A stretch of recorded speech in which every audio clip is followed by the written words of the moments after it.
रात का सन्नाटा पसरा हुआ था। आसमान में बादल गरज रहे थे और हवा में एक अजीब ठंडक घुली थी। शहर के कोने पर बना पुराना सिटी जू कई सालों से बंद पड़ा था। लोग कहते थे कि वहां रात के समय अजीब आवाजें सुनाई देती हैं, जानवरों की गुर्राहट, दहाड़ और फुसफुसाहट। लेकिन आर्यन और सिया को इन सब बातों पर विश्वास नहीं था। दोनों कॉलेज के दोस्त थे और रोमांच के शौकीन भी। एक रात टॉर्च और कैमरा लेकर दोनों ने जू के अंदर जाने का फैसला किया।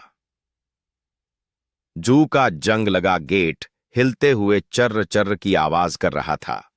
आर्यन ने मशाल जलाई और सिया ने कांपते हुए पूछा, क्या हमें सच में अंदर जाना चाहिए? आर्यन मुस्कुराया, डर क्यों लग रहा है? ये तो बस पुराना जू है ये।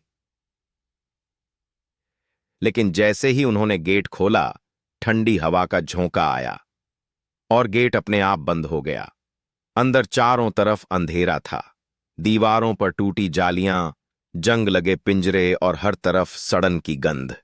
सिया ने फुसफुसाते हुए कहा, क्या तुमने सुना? किसी जानवर की आवाज आई। आर्यन ने टॉर्च घुमाई। वहां कुछ नहीं था, लेकिन पीछे से किसी ने धीरे से कहा, वापस जाओ।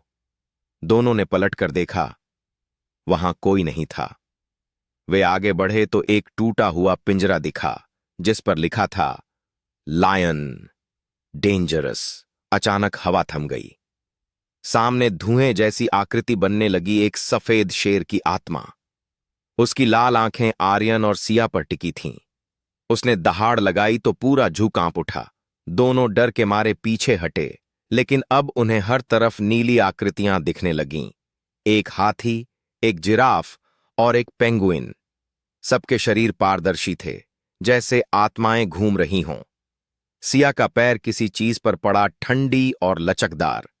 नीचे देखा तो एक विशाल चमकता हुआ नाग उनके चारों ओर लिपट रहा था।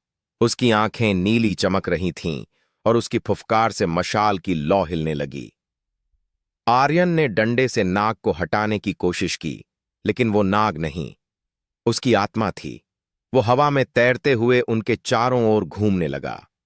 तभी उन्हें एक पुरानी तख्ती दिखी। उस पर लिखा था, यंदी से गे तास सा तास सालात्या जू।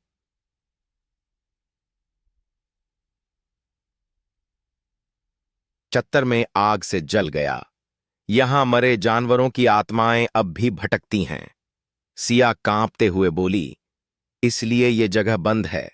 आर्यन बोला, हमें निकलना होगा अभी। लेकिन गेट की दिशा में लाल आंखों की दो चमक दिखाई दीं। वो जू का पुराना रखवाला था, पर उसका शरीर धुएं में बदल चुका था।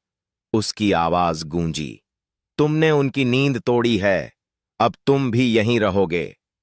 आर्यन ने मशाल हवा में लहराई और दोनों भागने लगे। हर तरफ जानवरों की भूतिया परछाइयां दौड़ रही थीं। शेर, हाथी, सांप, सब। गेट के पास पहुंचते ही सिया गिर पड़ी। आर्यन ने उसका हाथ पकड़ा, उसे खींचा और मशाल गेट पर दे मारी। गेट खुल गया। दोनों बाहर निकल गए। जैसे ही वे बाहर आए, सब कुछ शांत हो गया। सूरज की पहली किरणें उभरीं। आर्यन ने राहत की सांस ली। हम बच गए। लेकिन सिया की आंखें नीली चमकने लगीं। उसके चेहरे पर वही भूतिया आभा झलक रही थी, जैसे जू के जानवरों में थी। आर्यन पीछे हट गया। सिया मुस्कुराई और बोली, मैं तो वहीं की हूं, तुमसे मिलने आई थी। आर्यन की चीख सुनसान सुबह में गूंज उठी। भूतिया चिड़ियाघर, जहां आत्माएं अब भी गूंजती हैं।